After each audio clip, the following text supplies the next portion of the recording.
On March 1st, 2024, a major shift happened in the Baltic Sea, and it could change everything for Estonia, Latvia, and Lithuania. Russia officially stopped all oil product shipments through Baltic ports. This wasn't a surprise. It was the final step in a long, deliberate strategy.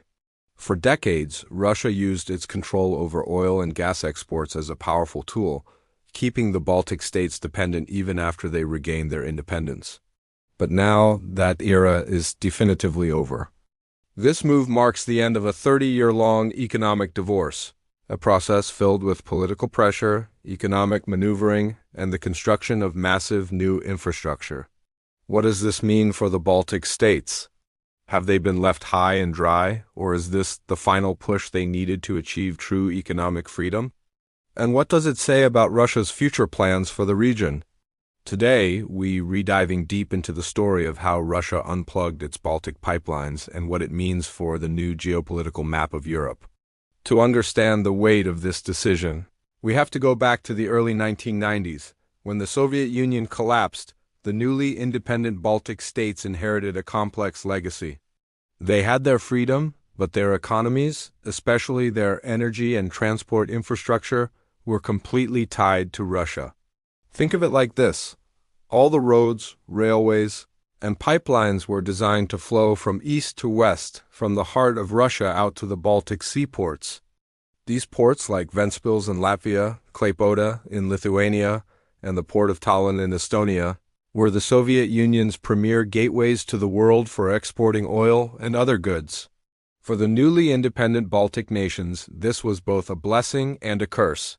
It was a blessing because transit fees for Russian goods became a huge source of income, a cornerstone of their new economies. But it was a curse because it gave Russia immense leverage. Any political disagreement could be met with a threat to turn off the taps or reroute the trade, holding the Baltic economies hostage. The first major warning shot came in 2003. Russia cut off oil supplies through the pipeline to Ventspils in Latvia. Officially, they cited the need for repairs on the pipeline, but nobody was fooled.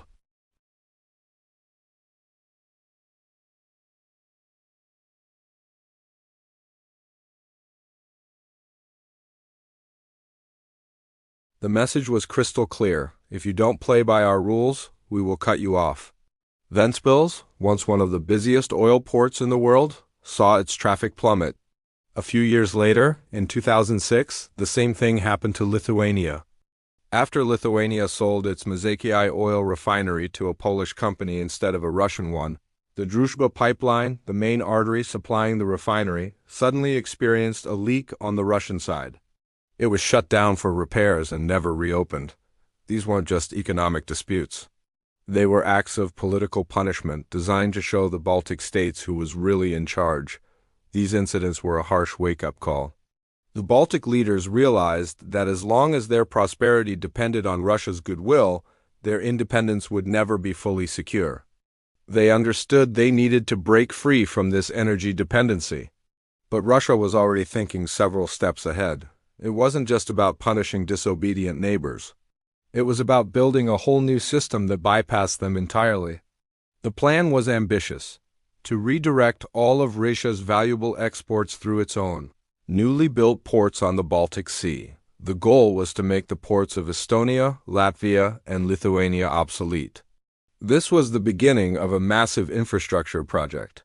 Russia poured billions of dollars into developing its own port facilities, primarily in places like Ust-Luga and Primorsk, located near St. Petersburg. The Ust-Luga port is the crown jewel of this strategy. 30 years ago, it was just a small village on the coast. Today, it's one of the largest and most modern port complexes in Europe. Its development was a national priority for Russia. Starting in the early 2000s, they began building new pipelines, railways, and terminals, all pointing towards Ust-Luga. The Baltic Pipeline System 2, or BPS-2, was a key piece of this puzzle. Completed in 2012, this massive pipeline was specifically designed to divert oil that once flowed through the Druzhba pipeline and towards Baltic ports and send it directly to Ust-Luga and Primorsk instead.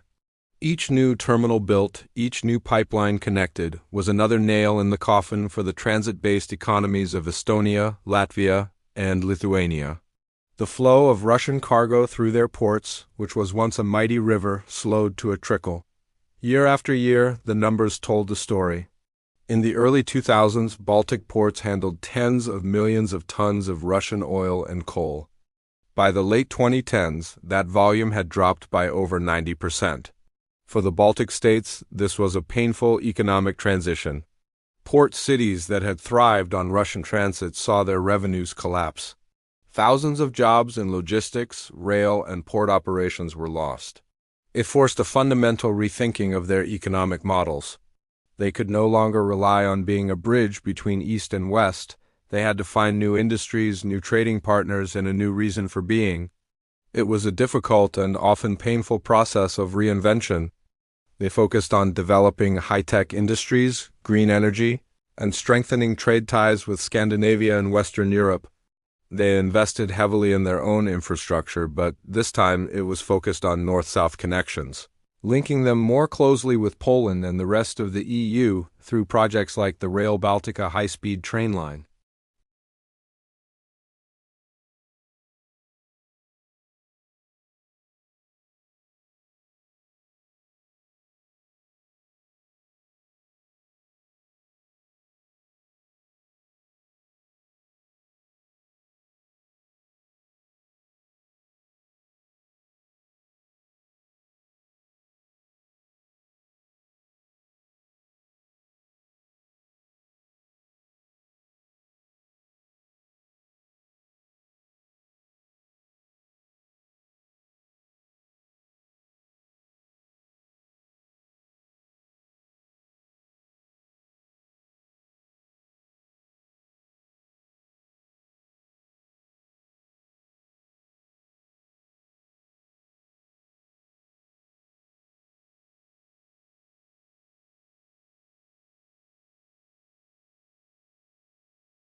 They built LNG terminals, like the one in Klaipėda, to import gas from anywhere in the world, breaking Gazprom's monopoly.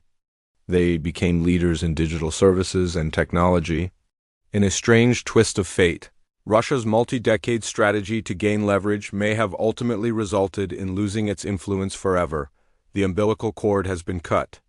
Now, the Baltic states are more deeply embedded in the European Union and NATO than ever before. Their economies, while smaller, are more modern and future-oriented. This whole saga is a powerful lesson in geopolitics. It shows how energy and infrastructure can be weaponized. But it also shows the resilience of small nations and how a strategy of coercion can backfire spectacularly. So, was March 1st, 2024 the most terrible day in Baltic history? Far from it. You could argue it was the final day of their post-Soviet transition.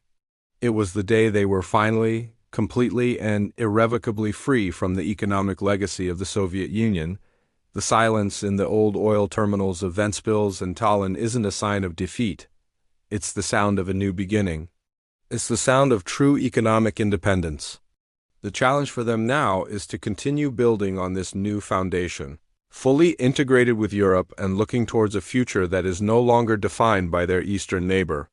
Russia may have closed a door, but in doing so, they forced the Baltic states to build their own, stronger gates facing the rest of the world. What do you think about this long geopolitical chess game? Did Russia outplay itself, or was this an inevitable outcome? Let me know your thoughts down in the comments. It's a complex issue with a lot of history behind it, and I'd love to hear your perspective. Thanks so much for watching. If you found this video interesting, please hit that like button and consider subscribing for more deep dives into global events. See you in the next one.